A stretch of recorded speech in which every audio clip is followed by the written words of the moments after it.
Aleluia. Glória a Deus. Projete para mim os irmãos, por favor, em Gálatas, capítulo 6, versículo 14. Versão NVI, por favor.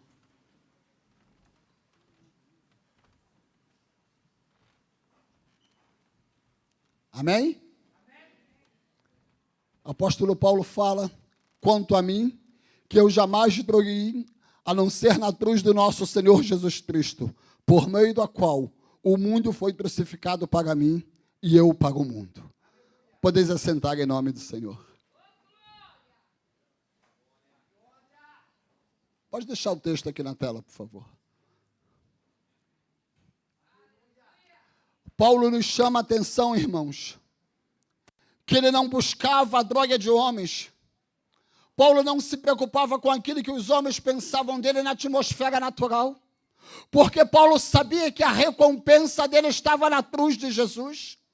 Buscar a cruz de Jesus significa sacrificar a nossa carne, sacrificar as nossas vontades, sacrificar os nossos ideais, os nossos planos, os nossos sonhos, os nossos ideais, em prol de algo maior.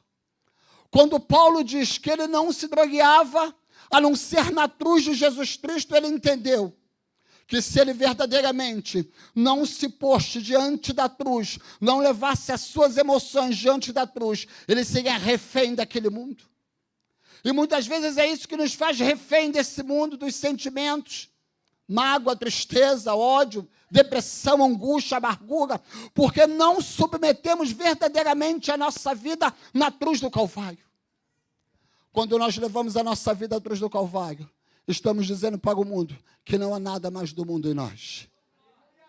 Estamos dizendo na cruz do Calvário que você já venceu as tribulações desse mundo. Ainda que o adversário tente, ele não vai tirar a sua paz, porque você levou diante do Cordeiro na cruz do Calvário. Não há, amados, não há solução, não há busca outras para mim e você que não seja a cruz do Calvário. O missionário Tiago Rabelo disse, na quinta-feira, e aquela palavra mexeu comigo, que o nosso maior desígnio é ser igual a Cristo. E para ser igual a Cristo, nós temos que ir para a cruz do Calvário. É no Calvário onde nós vamos nos encontrar com Jesus, aonde a droga de Deus vai se manifestar verdadeiramente na nossa vida. É no Calvário onde nós vamos, onde vai ser tirado todo o veneno que há em nós. É no Calvário onde nós vamos ser espremidos, irmãos. Eu vou dizer uma coisa para você, muitas vezes nós vamos ser feridos por Deus. Sabe por quê? Porque quando nós vamos na cruz, eu estou crucificando a minha natureza humana. Eu estou rejeitando os desejos da minha carne e me submetendo à vontade da plenitude de Jesus na minha vida. Muitas vezes nós procuramos soluções para os nossos problemas desse mundo. E não é esse nosso maior dilema? Procurar soluções para os nossos problemas.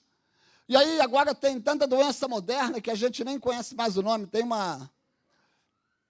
Eu nem sei falar o nome. TT... Isso. Como é o nome mesmo, pastor?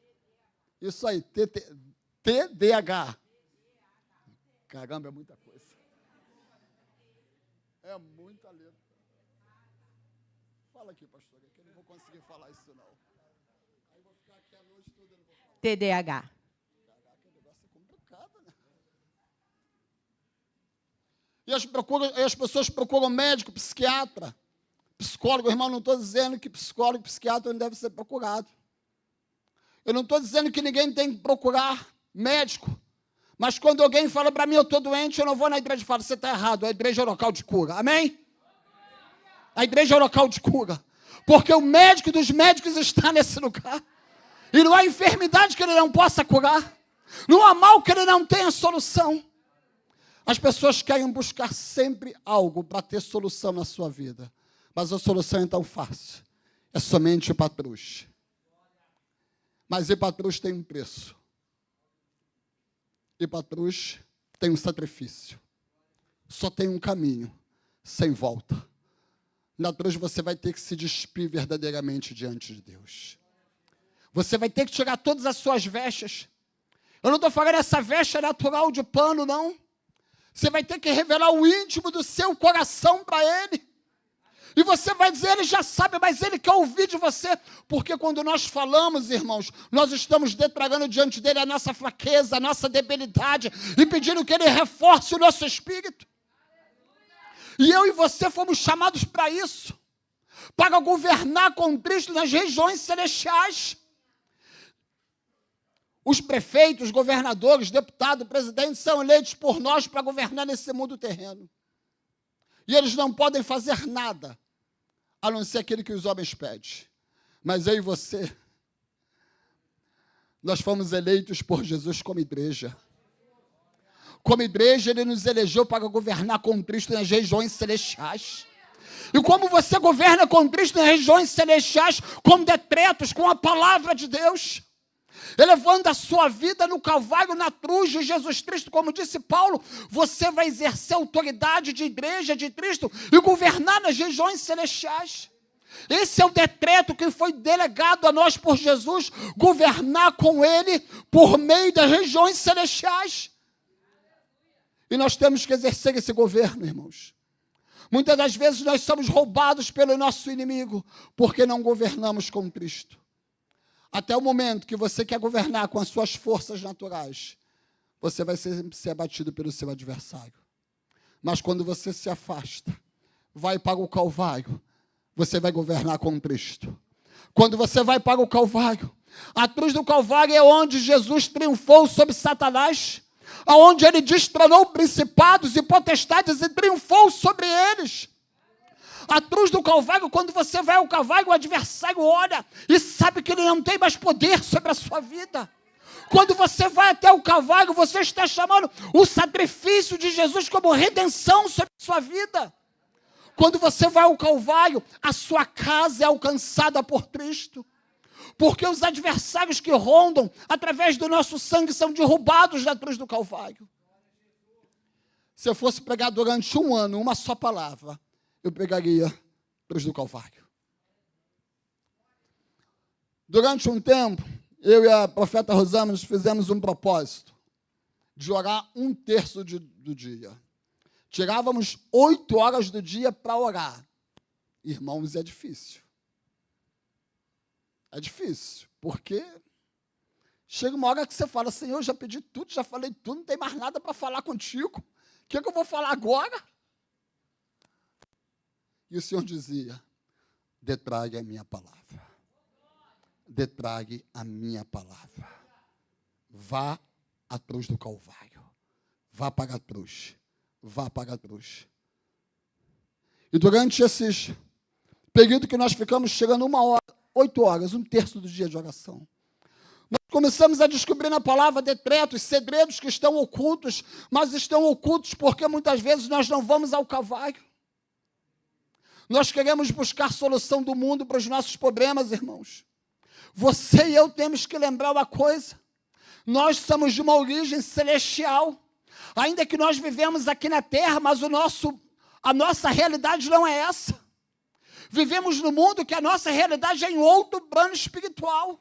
E a igreja precisa aceitar essa realidade de governar com Jesus nas regiões celestiais. Mas enquanto nós estivermos presos às coisas desse mundo, nós seremos assolados. No livro de João, capítulo 14, versículo 30, Jesus diz que o príncipe deste mundo é Satanás. Estou dizendo que a sua casa, seu carro, tudo que você tem é do maligno, não. Mas esse mundo significa, toda vez que você coloca suas forças, seus sonhos nas realidades desse mundo, você vai ser aprisionado pelo príncipe desse mundo. Toda vez que você coloca a sua maior riqueza nesse mundo, sua maior riqueza significa a sua vida, a sua alma, seus filhos, a sua família nesse mundo, você vai ser refém de Satanás. Ele sempre vai tomar de nós, irmãos, aquilo que nós conquistamos através dele. Mas se você quer preservar alguma coisa, e você quer que Satanás não toque, entregue para Jesus. Quando você entrega para Jesus cuidar de algo, o adversário não pode tocar. Quando Abraão recebe o chamado de Deus em Gênesis 22, o Senhor aparece a Abraão e diz que ele deveria sacrificar Isaac. Abraão poderia fugir para um caminho diferente do Monte Moriá. Imagine a dor do coração daquele homem caminhar com seu filho durante 3 dias, sabendo que ele ia ter que sacrificar Isaac naquele monte. Abraão tinha uma outra opção, ele podia fugir? Ele podia, se quisesse fugir. Mas aí, irmãos, naquele tempo existiam leões que andavam pelo deserto. E aí Abraão podia fugir do sacrifício do Monte Moriá e dar de cara com o leão. E ser devorado ele, Isaac. Mas Abraão confiou em Deus. Abraão sabia no seu íntimo que Deus iria fazer o melhor. Quando Isaac pergunta para Abraão, que já estava a lenha, já estava e tudo, mas faltava o cordeiro para o sacrifício, o Senhor, Abraão diz para Isaac, Deus proverá para si o cordeiro. Abraão tinha certeza no seu íntimo que o Senhor não iria decepcioná-lo. E eu posso perguntar essa noite, você tem certeza no seu íntimo quem é Deus? Você tem certeza absoluta no seu íntimo quem é Jesus na sua vida? Você pode com certeza dizer que você está disposto a levar a sua vida à cruz do Calvário, a rejeitar, a renunciar os seus planos, os desejos que você tem? Irmãos, os nossos planos são ótimos, porque ninguém vai pensar nada de mal para a sua vida. Mas os planos de Deus são melhores ainda. Durante um tempo na minha vida, eu constituí uma empresa. Está aqui a diaconisa Célia, pastor Vinícius, podem confirmar. Eu constituí uma empresa, irmãos, eu e um amigo. E eu achei que ia ficar milionário, porque o objetivo, quando você constrói uma coisa, é para ficar rico, né? Você não faz negócio para ficar pobre, né? Pobre a gente já nasce, com Deus a gente vai prosperar. E aí, eu construí uma empresa, eu e um amigo, montamos a empresa, compramos caminhões, 0 quilômetro, financiado pelo BNDES, e fomos para o Mato Grosso, transportar soja. E a conta é que eu ficaria rico em 3 anos, a conta que eu fiz no papel. Meu plano, meu projeto, não de Deus. E chegamos lá, tudo funcionou bem. Está rindo, né, Vinícius? Pastor Vinícius? Tudo funcionou bem, irmãos. Trabalho. Mas o Senhor começou a avisar que aquele não era o plano dele para a minha vida. Mas eu falei, não, Deus, eu vou ficar aqui só 3 anos, depois eu volto para o Rio de Janeiro e vou fazer o que o Senhor quiser. E Deus dizia, não são os meus planos para a sua vida. Senhor, vou ficar aqui 3 anos e depois eu vou embora. Irmãos, 3 anos, em 30 dias, um caminhão caiu no rio, que foi atravessar de balsa, caiu no rio o caminhão, se eu estou na balsa junto com o caminhão, tinha ido para o fundo do rio. O outro caminhão caiu numa ponte. Aí eu comecei, aí você já paga, né? Para ouvir Deus. E aí um dia eu me lembro que eu fui numa igreja lá no Mato Grosso visitar, que eu queria ouvir Deus falar comigo. Eu cheguei numa igreja, na praça, me assentei no local, e veio uma senhora, né? Aquelas senhorinhas de coque, né, irmãos? Veio, sentou do meu lado, estava ali quieta, ela quieta, e aí ela falou para mim, aqui não é seu lugar. Levantei, lá para o outro lado da igreja, aí veio a mulher de novo. Aqui não é teu lugar. Aquilo já estava me deixando estressado. Aí eu fui de novo. Vem a mulher do meu. Falei, aonde eu tenho que sentar então? Seu lugar não é aqui. Volte para onde Deus te chamou.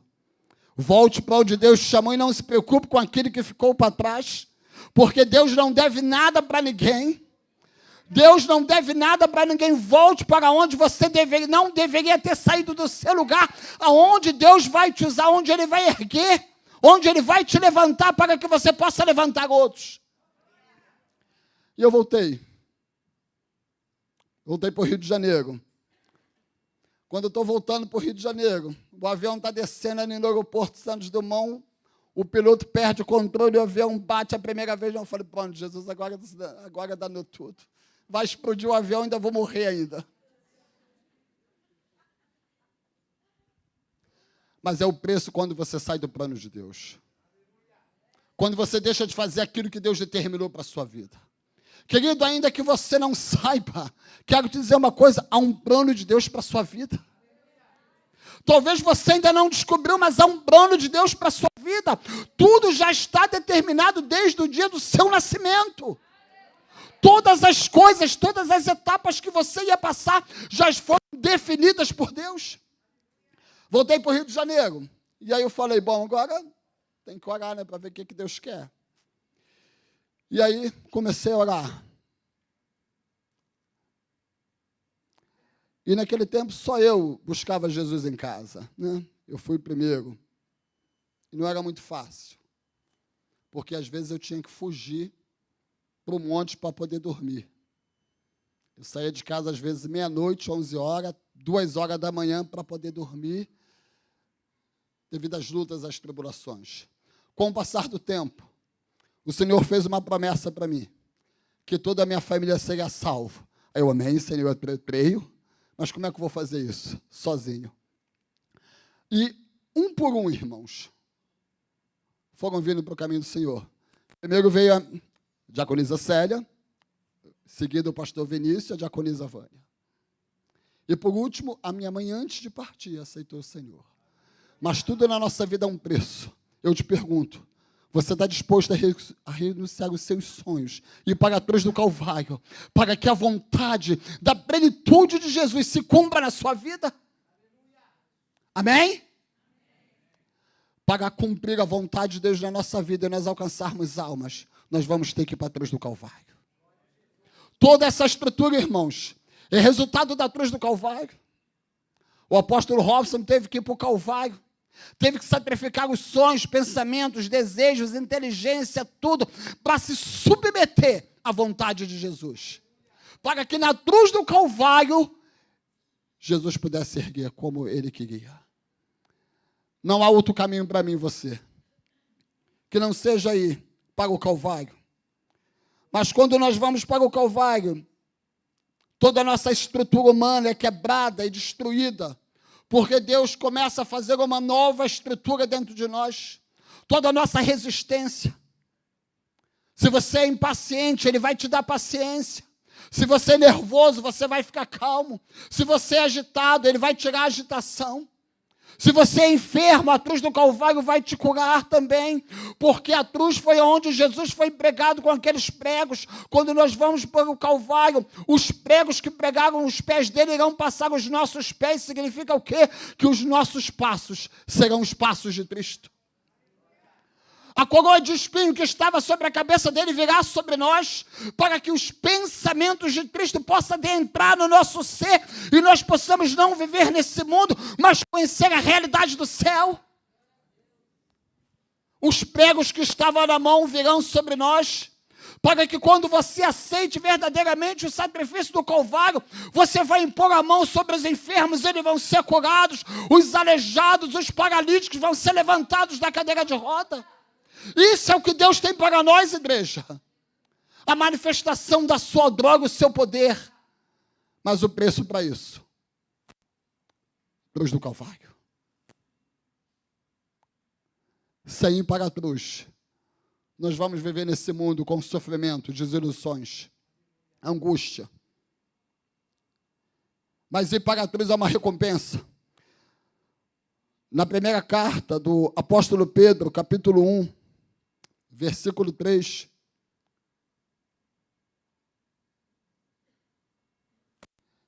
Bendito seja o Deus, Pai de nosso Senhor Jesus Cristo, conforme a sua grande misericórdia, Ele nos regenerou para uma esperança viva por meio da ressurreição de Jesus Cristo dentre os mortos.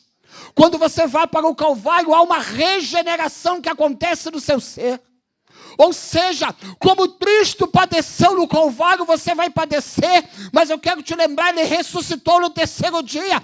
Como Ele ressuscitou, você vai ser regenerado para uma esperança viva, algo sobrenatural Deus fará na sua vida. E para a cruz significa morte, morte com sabor de vitória. porque a sepultura não deteve o Filho de Deus. No terceiro dia ele ressuscitou. Você vai padecer com ele, mas você vai ressuscitar com ele, droga. Significa que aquilo que ele conquistou, nós iremos conquistar. Jesus disse que nós faríamos obras maiores do que ele. Quando nós vamos para o Calvário, tudo aquilo que ele venceu, nós iremos vencer também. A Bíblia diz, se não me falha a memória, em 2 Colossenses 2, 16 ou 17, que ele triunfou no Calvário sobre principados e potestade e os expôs à vergonha pública, triunfando sobre si. Dispor, foram destronados. Na cruz do Calvário, nós vamos vencer os nossos inimigos. Na cruz do Calvário, os adversários vão olhar para você e para mim, mas ele não nos vê. Eles vão ver a cruz do Calvário, então Satanás vai se lembrar que foi naquela cruz do Calvário que ele foi derrotado por Jesus. Ele vai lembrar que na cruz do Calvário, Jesus morreu, mas ressuscitou no terceiro dia. Há uma herança, há uma recompensa, mas para receber essa recompensa, você tem que estar disposto a morrer. Uma vez nós estávamos orando em casa, e eu perguntei para a profeta Rosana, se você fosse orar para mim durante uma semana, o que é que você ia orar? Ela falou, vou orar para você morrer. Aí eu, então pelo menos espero pagar as contas, né? Mas para morrer para Jesus. Nós precisamos morrer para Cristo, irmãos. Precisamos morrer com Cristo, morrer por Cristo, morrer para esse mundo. Enquanto nós vivermos, viver que eu falo, é com esperança nesse mundo. Muitas vezes nós colocamos a nossa esperança nas coisas desse mundo. Esperamos que as pessoas vão fazer algo por nós. Temos a ilusão, a frustração de acreditar nas pessoas. Não estou dizendo que você não tem que ter amigo, não é isso. Até para que você possa esperar algo de alguém, você tem que batalhar em oração e joelho com Cristo primeiro no Calvário.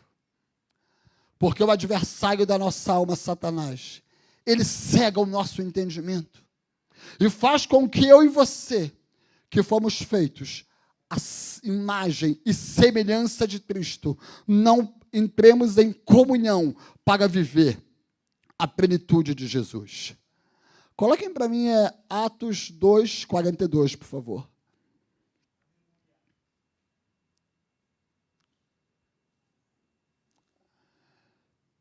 Ele se dedicava ao ensino dos apóstolos, à comunhão e ao partir do pão e às orações. Esse é o legado da igreja. Comunhão, pão, oração. Fomos chamados como igreja para viver a plenitude de Jesus em comunhão. Comunhão significa, se o meu irmão está passando luta, eu vou me compadecer com ele em Cristo e vou lutar, vou interceder por ele. E não cessarei a minha intercessão até que ele receba a sua vitória. Comunhão significa sentir as dores do meu irmão. Sentir a dor não significa que você vai pagar o preço por ele, você vai interceder. Comunhão não significa que você vai entrar na frente dele. Significa que você vai interceder para que ele tenha força para suportar o processo. E todos nós, irmãos, independente da idade, criança, jovem, alguns com cabelos mais grisalhos, teremos que chegar ao nosso propósito.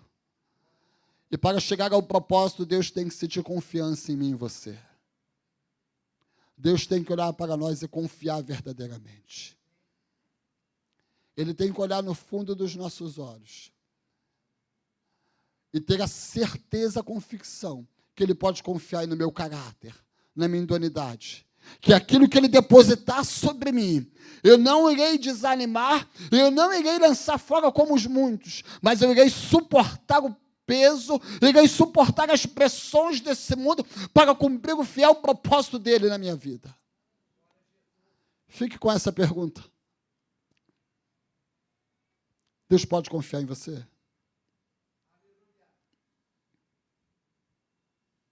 Naturalmente, a resposta seria não. Mas a confiança não vem pela nossa força. A confiança vem pela cruz do Calvário. Quando você vai à cruz do Calvário, você está mostrando a sua fragilidade, a sua debilidade. E na cruz do Calvário, você está dizendo para ele: eu estou aqui, mas eu sou fraco. Eu estou aqui, mas eu dependo da tua misericórdia.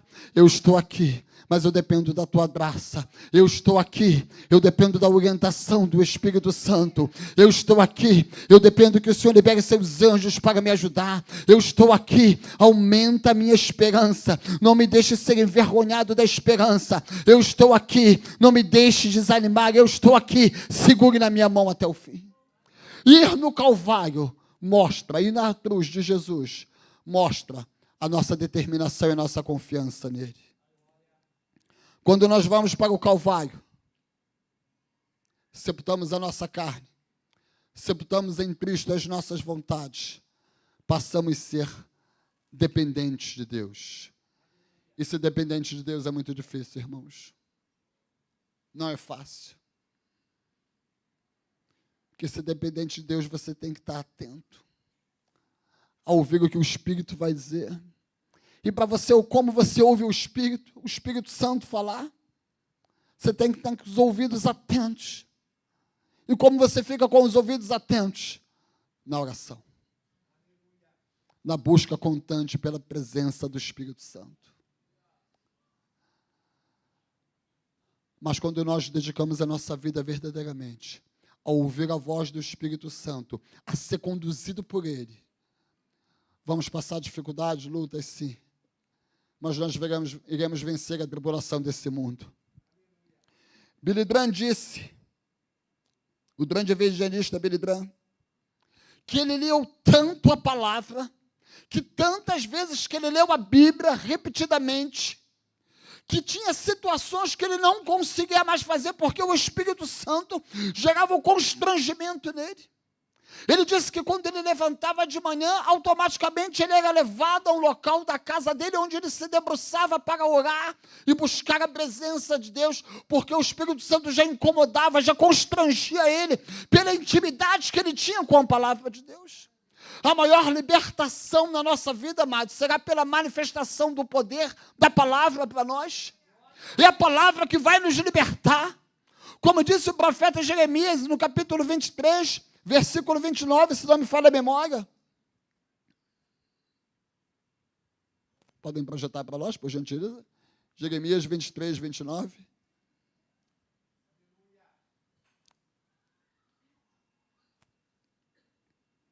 Não é a minha palavra, como fogo, detraga o Senhor, e como um martelo que despedaça a rocha. A palavra é o fogo que vai queimar toda a palha seca dentro de nós. A palavra é o fogo que vai avivar as nossas orações, vai avivar o nosso espírito, que vai queimar a nossa carne, que vai matar esse corpo do pecado. A palavra é a marreta que vai quebrar a resistência da nossa carne para que possamos nos submeter à vontade de Deus. Ela é a palavra que nós vamos vencer, irmãos. Você pode receber pode ser mergulhado no oceano de azeite, mas se você não tiver contato com a palavra, aquilo vai ser como o vento. Primeiro banho que você tomar em casa, aquele azeite vai todo pro ralo. Porque a palavra é a manifestação própria de Deus na nossa vida. Temos que ter intimidade com a palavra. No livro de Hebreus, capítulo 4, versículo 12.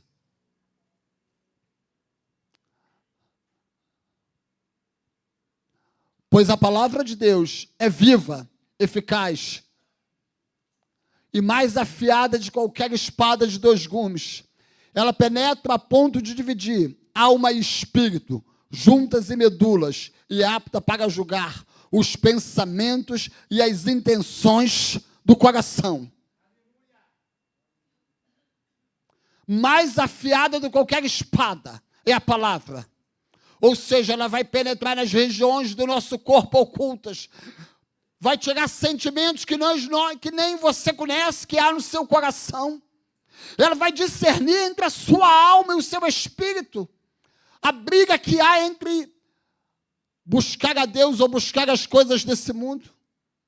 Vai tirar todos os registros Quando fala em medula, irmãos, está dizendo que ela vai tirar todos os registros do nosso sangue, do nosso DNA, toda a contaminação geracional de pecado, de iniquidade, será removido pelo poder da palavra. Tudo que o seu sangue registrou de pecado geracional, do seu pai, da sua mãe, de gerações passadas, vai ser tirado pelo poder da palavra de Deus. É a palavra que vai nos libertar verdadeiramente. É ela que trará a manifestação visível, tangente do Espírito Santo sobre a nossa vida. Certa feita, quando eu era professor, os meus alunos chegavam no dia de prova, eu olhava para eles e falava, eles ficavam ali, dizendo que estavam orando para tirar 10. Eu falava, você está orando? Estou, professor. Você estudou em casa? Não. Assina o nome e me dá a prova que eu vou te colocar de recuperação por consideração. Ou seja, eu dizia para eles, amigo, você não leu nem a matéria em casa, você não tem nada no cérebro para tu lembrar. Deus não vai fazer você lembrar daquilo que você não leu, que você não sabe.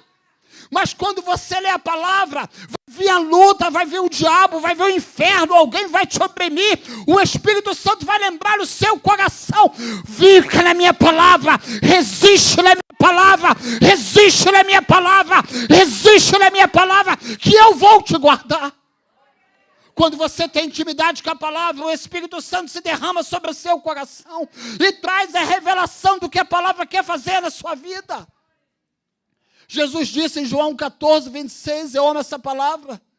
Jesus disse, eu vou para o Pai, mas rogarei ao Pai que envie outro. Outro quê? Não, vocês não sabem. Outro quê? Outro quê? Vocês estão dormindo e não sabem ainda. Consolador.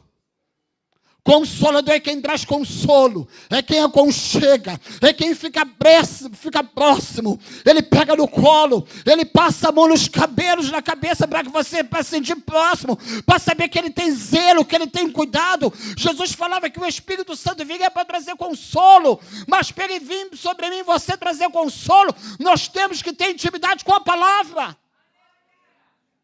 Jesus disse, ele vos fará lembrar todas as coisas. Todas as coisas. Ele vos fará lembrar todas as coisas. Tudo que você lê na palavra, nos momentos de luta, no momento de desespero, na hora da aflição, na hora da oração, o Espírito Santo trará a sua mente para você declarar a palavra. Nós temos que ter isso como prática, irmãos. Orar a palavra. Orar a palavra significa orar sobre aquilo que já está estabelecido, sobre aquilo que já foi determinado por Deus no céu. E muitas vezes a gente quer contar história para Deus até na oração. Nós temos que orar a palavra. Muitas vezes as nossas orações são lamentações, não é que a gente não tem que chorar para Deus, mas a gente passa muito Isso aí, palavra difícil. A gente se coloca como vítima para Deus. Ai, me magoaram, me maltrataram. Eu já fui assim um dia. Até Deus que falou para mim, está perdendo seu tempo. Está perdendo seu tempo, Júlio.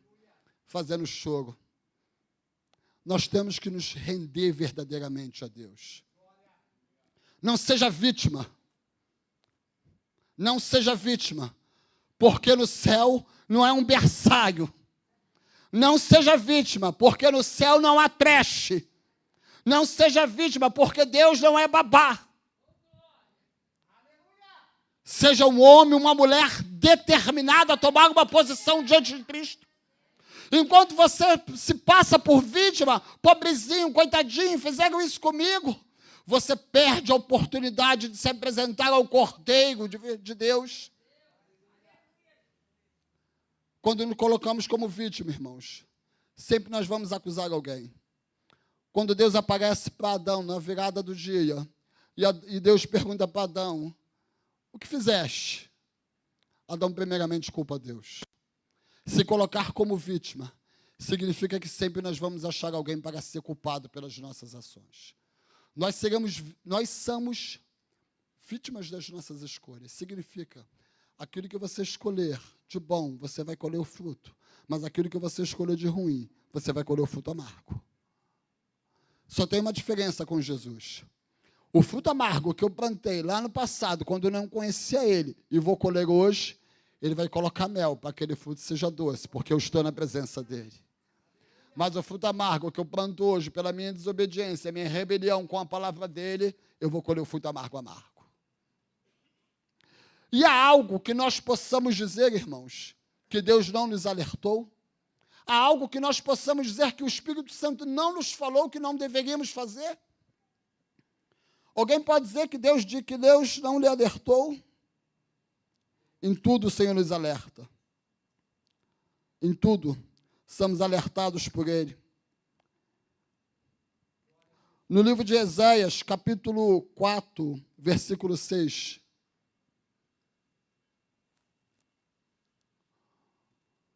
O meu povo é destruído porque falta de conhecimento.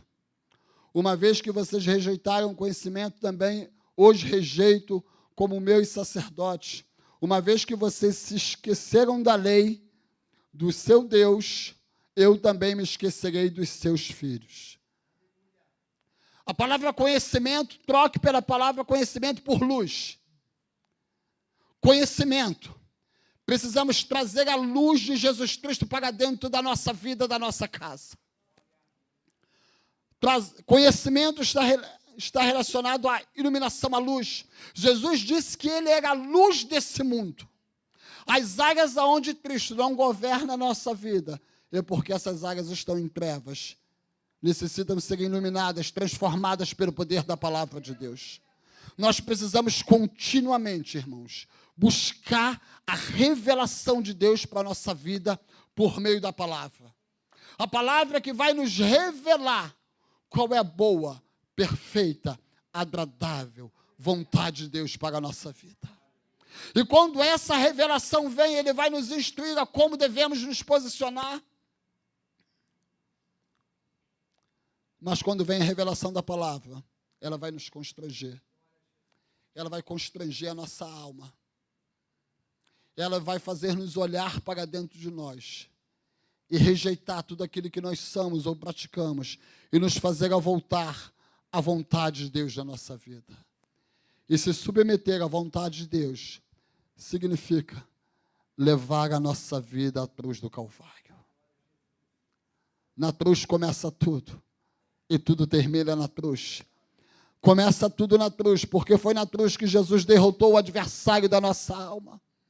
Mas foi na cruz também que eu e você recebemos de Deus o acesso às regiões celestiais. Na cruz do Calvário, aonde eu e você recebemos o sangue de Jesus, que nos resgatou das trevas, como disse o apóstolo Paulo, na sua carta a Colossenses, que ele nos transportou do reino das trevas para o reino da luz. Ou seja, nós não vivemos mais em trevas. Amém? Vivemos no reino da luz. Se você vive no reino da luz, eu quero dizer uma coisa. Romanos 8,17 diz que nós somos herdeiros. Você já tem para mim, por favor? Romanos 8,17. Leiam comigo, igreja. Leiam comigo, igreja.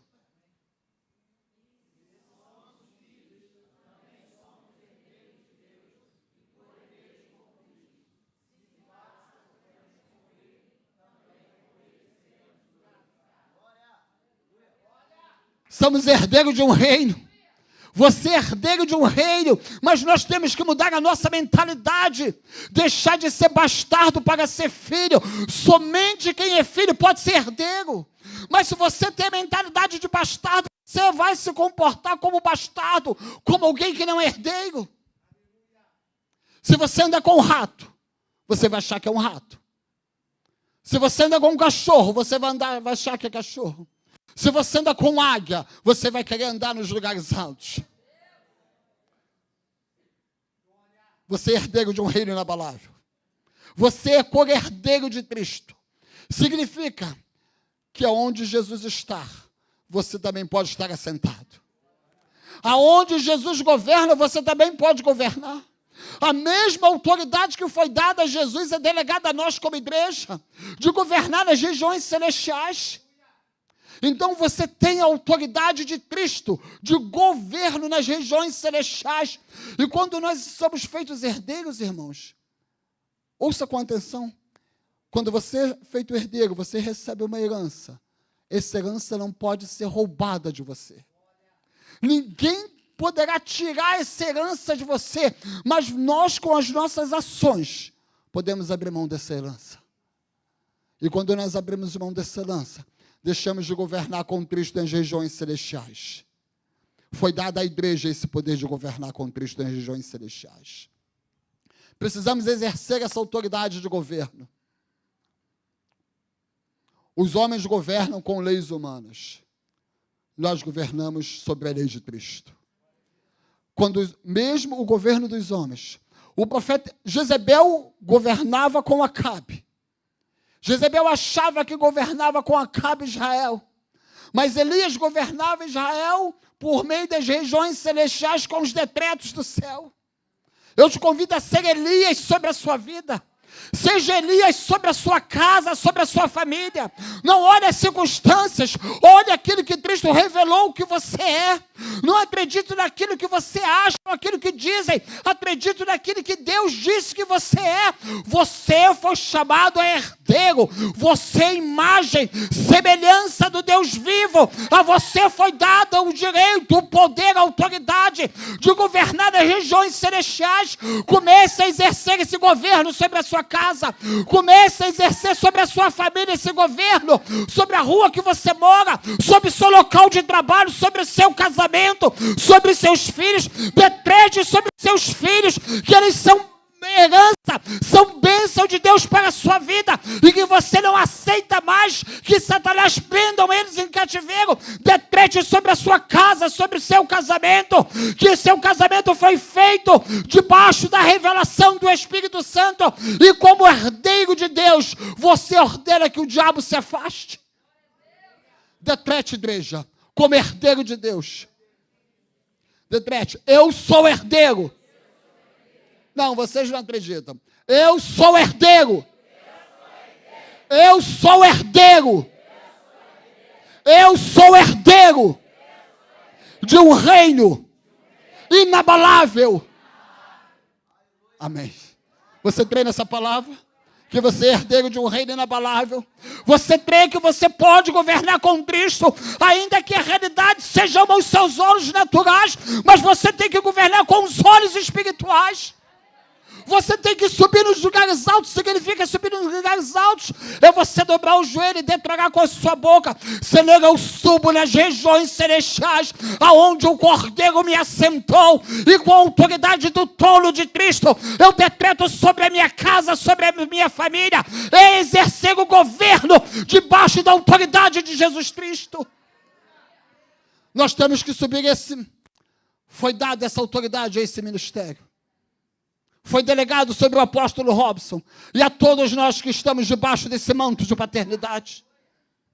Senhor, Pai, debaixo da paternidade do apóstolo Robson, debaixo do manto que opera nesse ministério, eu decreto sobre a vida da sua igreja, Senhor, que nós possamos subir nos lugares altos em Cristo Jesus e exercer o governo que foi delegado à tua igreja. Senhor, como a tua palavra diz, Pai, que principados e potestades foram destronados na cruz do Calvário. Eu subo com o espírito da tua igreja nos lugares altos, nas regiões celestiais. Eu subo com a tua igreja, Senhor, e decretamos por meio do sangue do Cordeiro que seja desconectado, desligado toda a atuação de principados e potestade que tenta trazer assolação sobre a tua igreja, sobre a tua noiva. Chamamos o teu governo, Cordeiro Santo, chamamos o sangue de Jesus sobre a tua noiva, sobre a tua igreja, que haja, Senhor, um resgate, haja uma remissão pela ascensão e morte de Jesus no Calvário. renovaram. Vem uma remissão sobre a tua noiva, sobre a tua igreja. Libere seu espírito de igreja e comece a falar em línguas. Ondere candala, mandere de candala, balabalaba, chegue de calabá, rendere massuye, rendere bachore beco, manaracatá, racore bedere de vogo cocheteco, rebababa core bele bendere de calamaya, surendere vassulte co manaracatá, racoque de bedere de como bochedeca, cheteco de bababa suye, rendere bababa chegue de calabaya. Libere seu espírito de igreja. Suba nas regiões celestiais em Cristo. Suba, assente, entre na dimensão do trono do Cordeiro e libere seu espírito para que você governe com ele. Exerça a igreja o governo. Exerça o governo com Cristo nas regiões celestiais. Levante elevação. Chegue bedere de coma na catacá. Chegue babababassuye. Andrio coroboko chegue de calamandara bachai. Andele mandele bassou. Chegue bedere de candele mandaraga. Remendele vassute comaga catocere bedeke. Rebababacu quere babababa chegue bedere cá. Sate comago coroboko cheia. Andra candele mandere de gai. Xadara babababassuye. Andri coroboko chegue de calabaya. Libere seu espírito. Libere seu espírito.